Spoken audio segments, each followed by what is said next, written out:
The water cycle, nature's amazing water adventure. Did you know that water is always moving around in a big cycle? It's true.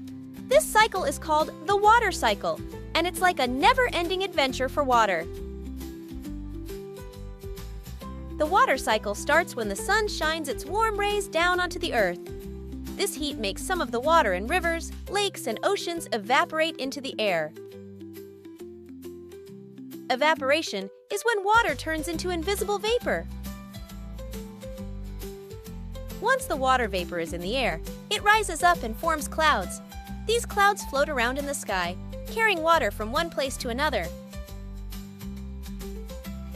When the clouds get heavy with water, they release it as rain, snow, or hail. This process is called precipitation. When the rain falls, it soaks into the ground or flows into rivers and streams. Some of it even goes back into the oceans. This water then starts the cycle all over again by evaporating into the air when the sun heats it up. The water cycle is important because it helps plants grow, fills up our rivers and lakes, and gives us water to drink. Without the water cycle, our planet wouldn't be able to support life as we know it.